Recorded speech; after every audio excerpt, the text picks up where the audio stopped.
Heavy bags, loud music pulsing through overhead speakers, and the occasional bark of a coach cutting through the noise.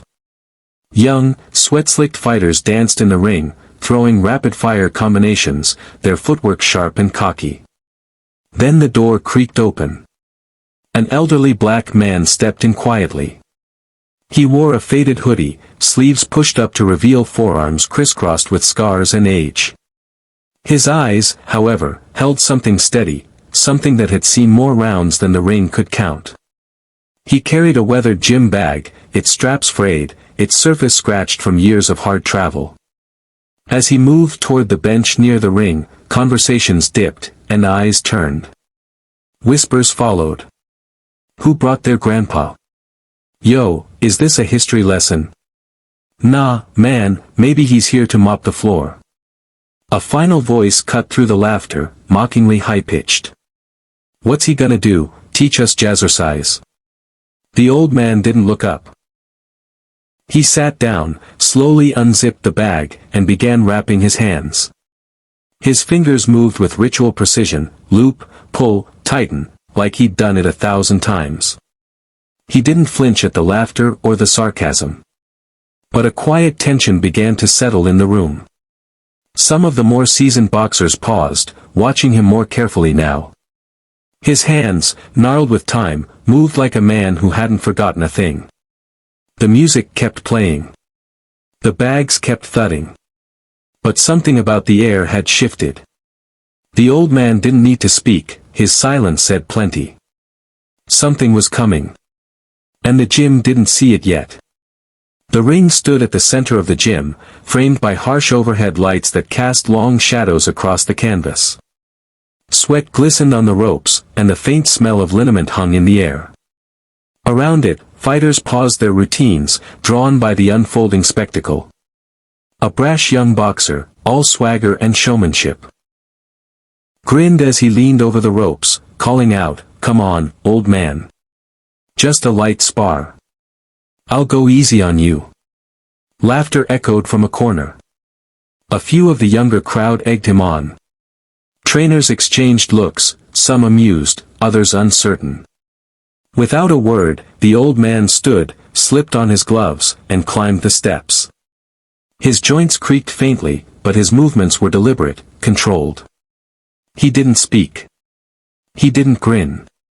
He simply nodded once, eyes steady beneath furrowed brows, and brought his gloves up. The young boxer danced on his toes, throwing a few loose jabs into the air, clearly putting on a show. "Don't worry," he smirked. "I'll make sure you remember how this works." A few chuckles followed. Someone muttered, "This is gonna be brutal." But the old man remained still, like a statue in the center of the ring. Calm. Poised.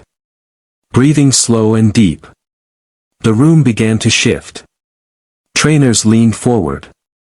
Some of the older boxers grew quiet. There was something off. Or maybe something right, in the way the elder held his stance. He wasn't afraid. He wasn't faking. The mid-round. The crowd around the ring had grown, a semicircle of boxers, trainers, and staff watching with arms folded, mouths half open, waiting for the inevitable beatdown, just not the one that was coming. The young boxer grinned, confidence oozing with every bounce of his footwork. He raised his gloves high and threw a flashy combo, jab, cross, uppercut, sharp, fast, but all flash. The punches sliced through the air. But the old man wasn't there. He slipped the jab with barely a tilt of his head. Pivoted his lead foot smoothly away from the cross. The uppercut? It came nowhere close.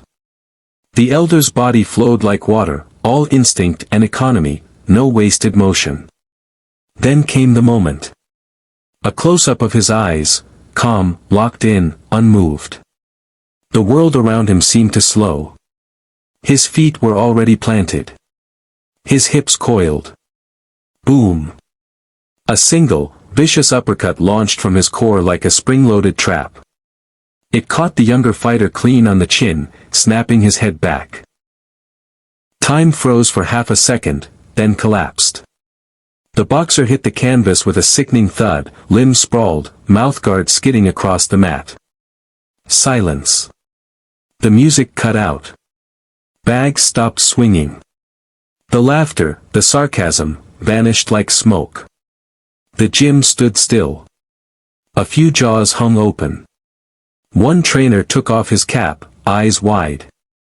Another mumbled, "Holy." The old man didn't celebrate. He didn't gloat.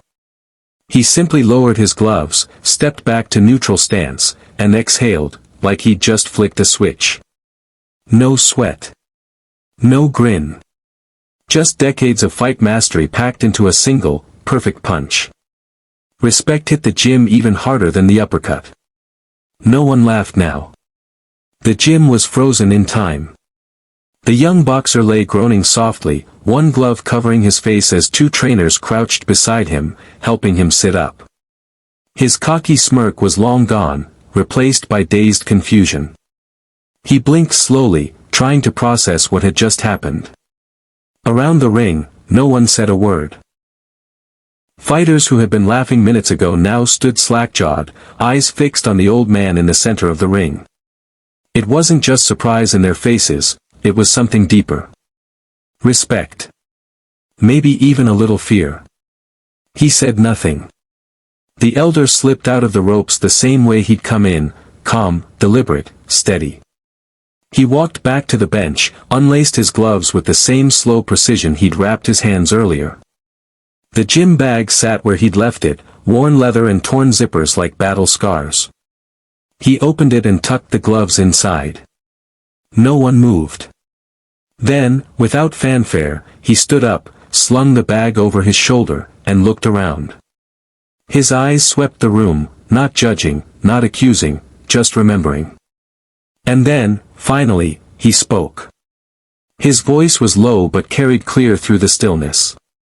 "Y'all forgot the fight don't leave just 'cause the years do." The words hung in the air like a final bell. He turned and walked toward the exit, his steps slow but unshaken.